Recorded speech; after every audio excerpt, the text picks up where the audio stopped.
Wow. Pagi dan salam sejahtera untuk kita semua. Puji dan syukur kita panjatkan kepada Tuhan Yang Maha Kuasa karena pada hari ini kita masih diberikan kesempatan untuk bertemu yang kesekian kalinya. Baik Bapak Ibu, sebelum kita mengawali kegiatan kita pada hari ketiga ini, marilah kita berdoa menurut kepercayaan kita masing-masing. Berdoa mulai.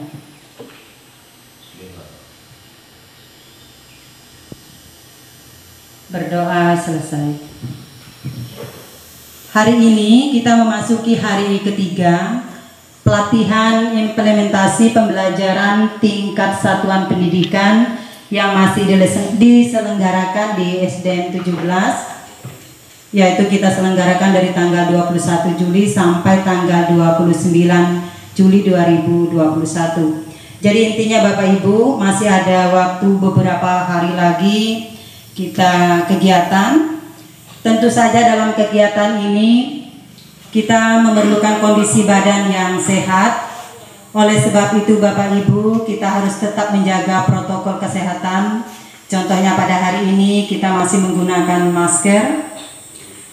Ini semua untuk kita menjaga kesehatan kita agar kita tetap sehat, fisik kita tetap fit untuk mengikuti kegiatan selama kurang lebih 10 hari. Baik, untuk menyingkat waktu karena kita sudah punya jadwal dan waktu yang harus kita manfaatkan sebaik mungkin, kita mengawali kegiatan kita ini dengan pada hari ketiga ini dengan belajar materi, kemudian nanti kita mungkin bisa sharing apa yang kita dapatkan di hari ini. Untuk itu kami persilakan. Nah, hari ini kita digabungkan menjadi satu. Nah, kalau hari kemarin mungkin kita sudah dapat pengalaman kalau sendiri itu terasanya bagaimana. Tetapi untuk hari ini karena materi kita tentang kurikulum, materinya sama, jadi ya hari ini kita berusaha berbuat untuk bergabung supaya kita bisa nanti sharing apa yang kita dapat.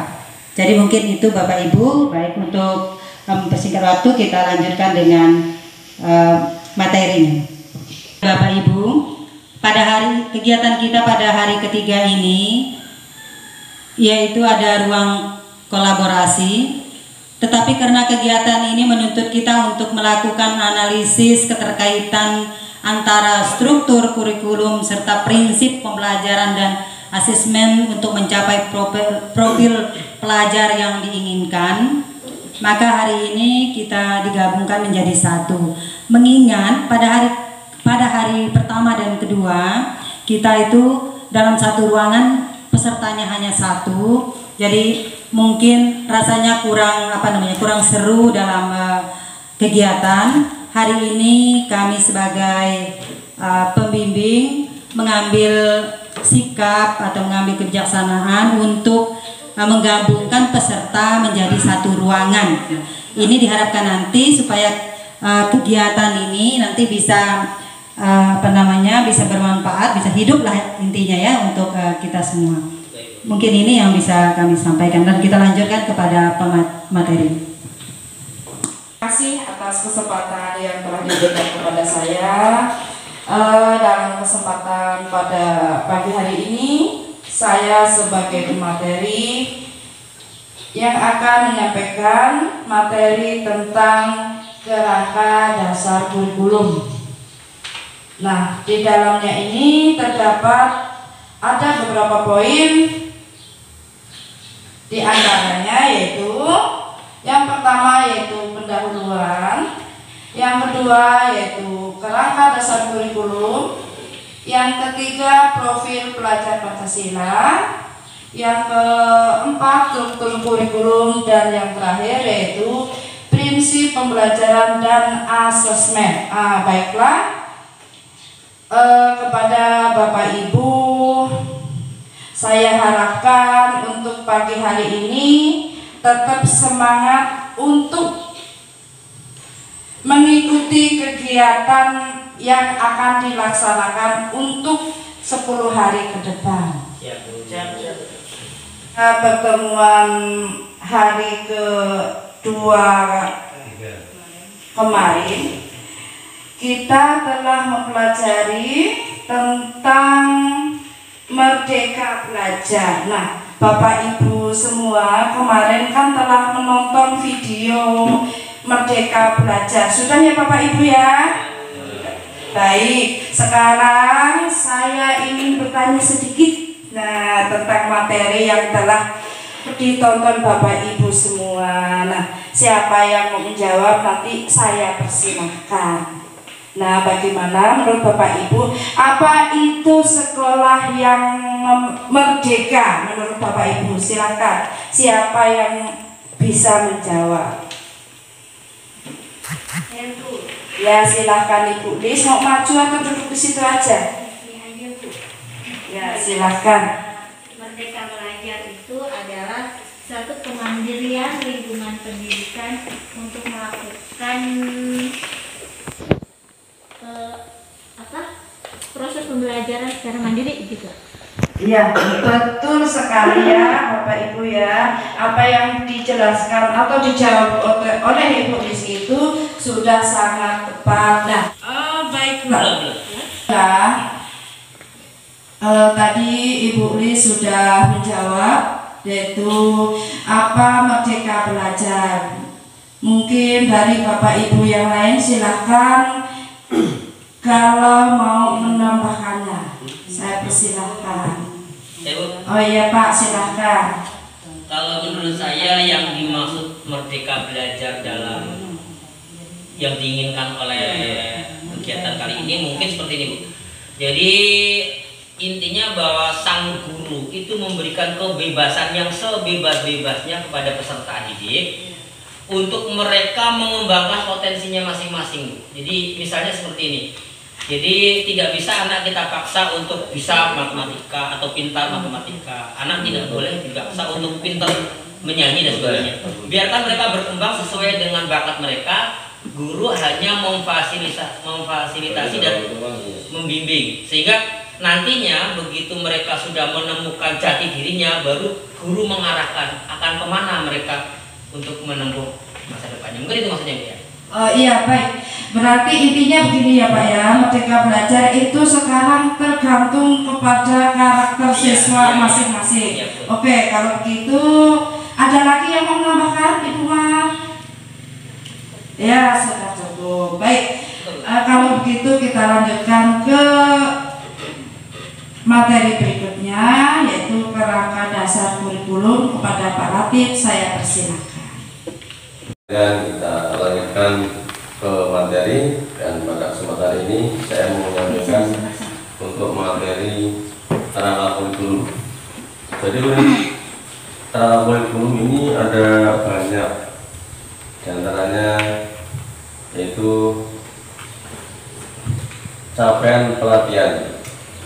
Jadi capaian pelatihan ini peserta dengan mandiri dapat menggunakan materi yang dipelajari untuk memahami dasar kurikulum sekolah penggerak, serta peran dan fungsi pemangku kepentingan dari tingkat pusat sampai satuan pendidikan dalam menciptakan pembelajaran dan asesmen yang berpusat pada murid.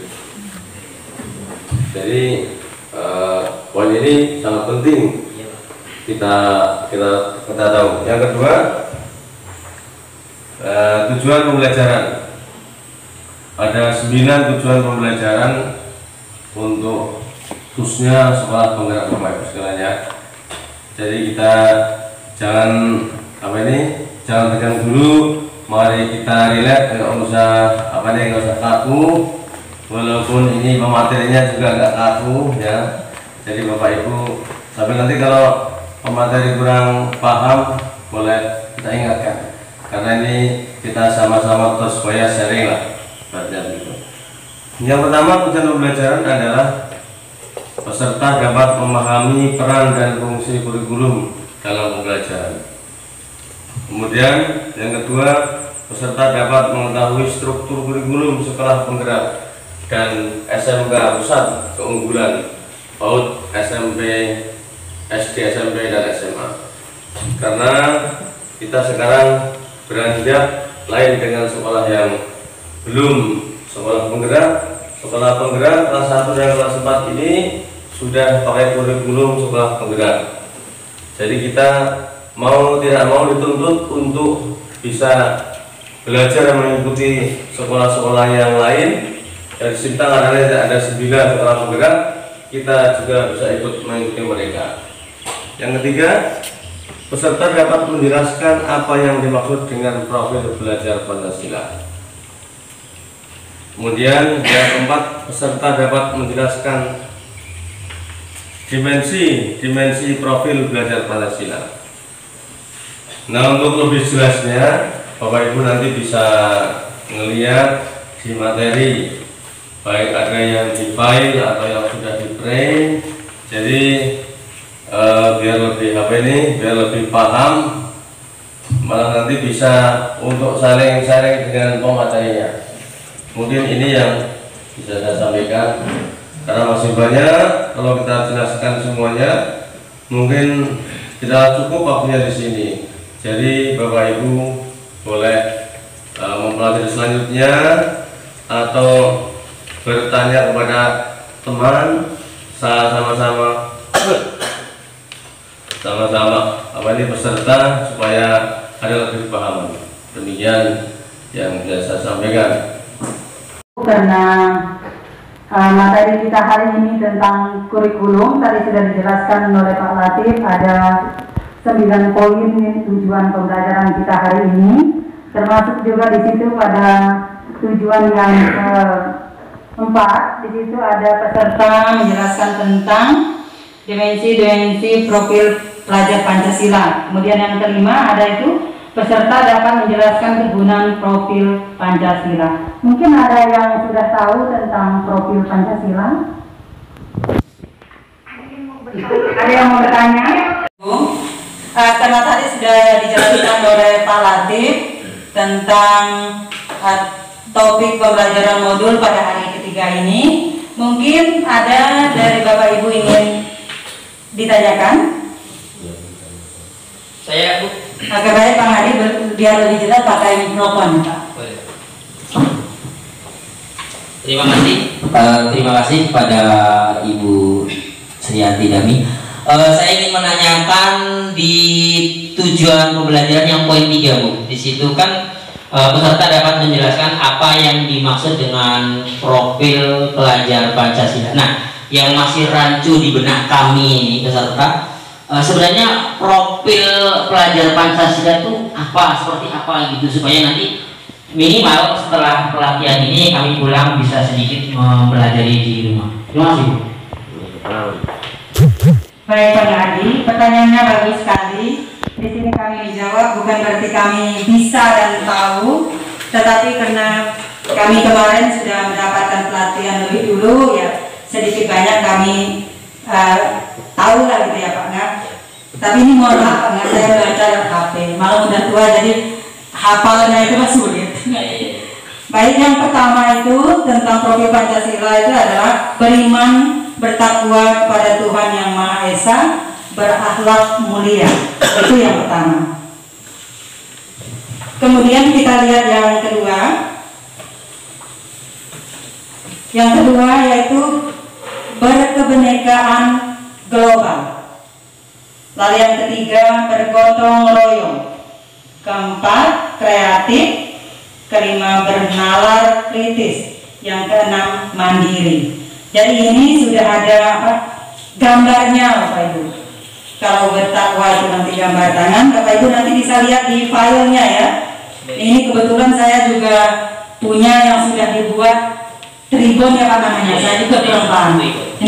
Ini namanya tribun, ini Bu Mar seperti ini kita buat, ada gambar, ini tulis. Nanti tulis juga bisa membuatnya lebih menarik kalau dibuat seperti ini tulis. Mungkin itu yang bisa kami jelaskan. Terima kasih. Ya, mungkin karena waktu kita juga terbatas untuk bertanya lebih banyak, kegiatan masih banyak, mungkin hanya ini yang bisa kami sampaikan untuk pada saat ini.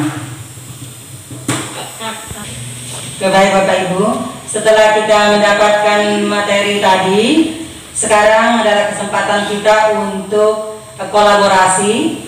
Di sini pemateri sudah menyiapkan pertanyaannya. Nanti silakan Bapak Ibu kolaborasi antara satu dengan yang lainnya untuk menjawab pertanyaan ini. Lalu misalnya nanti ada Bapak Ibu mendapatkan kesulitan, ya bisa kita sama-sama untuk membahasnya. Mungkin hanya itu. Silakan Ibu Tri dengan Pak Latif bagikan tugas mandirinya.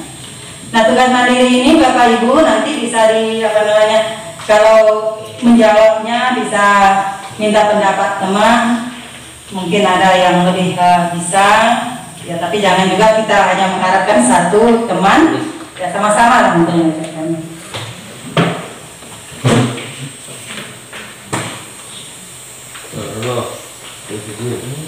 Excel-nya ini.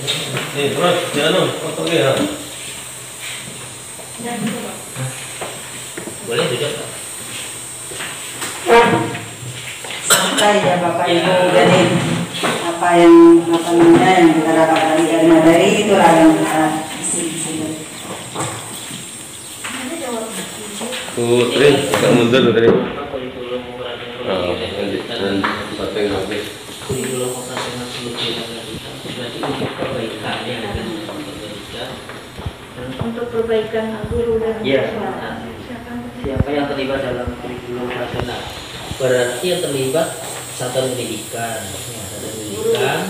termasuk di dalamnya kan perizinan, warga sekolah masuk masyarakat. Iya masuk. Dan Bu, ini mungkin yang ini Bu, ini dalam tulisan nanti Bu, di sini. banyak. Maksudnya Ya, mengapa perlu adanya pengembangan kurikulum? Berarti biar ada pembelajaran mungkin Bu ya maksudnya. Ya.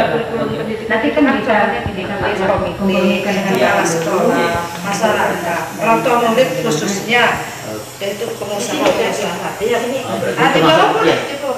Pak.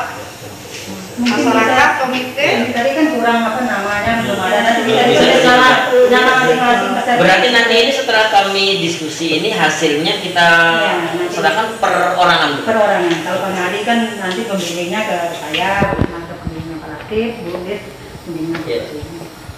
Mungkin silakan Bapak Ibu, kami bisa santai dulu.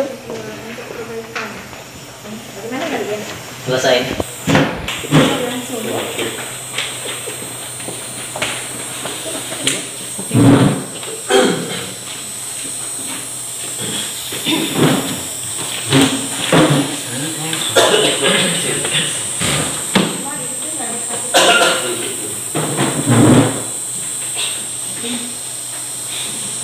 ada selingan gitu. Ya. Dia tuh ada video kayaknya.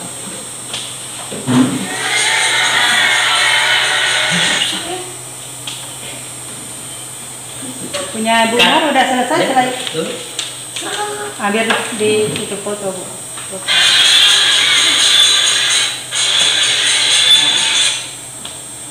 Di foto dekat.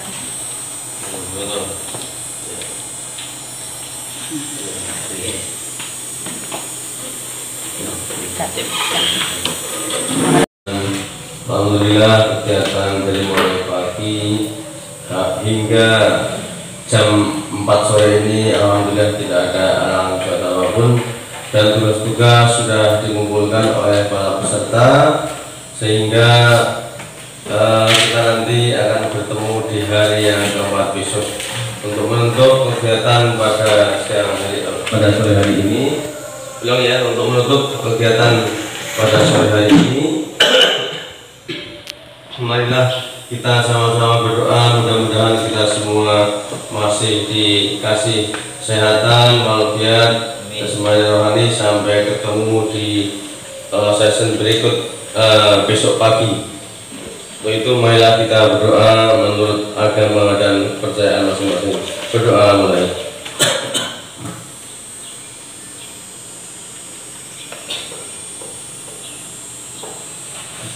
Terima kasih. Mudah-mudahan apa yang kita harapkan dikabulkan oleh Allah Kita akhiri akhir kata assalamualaikum warahmatullahi wabarakatuh. Waalaikumsalam. Selamat sore dan salam sejahtera.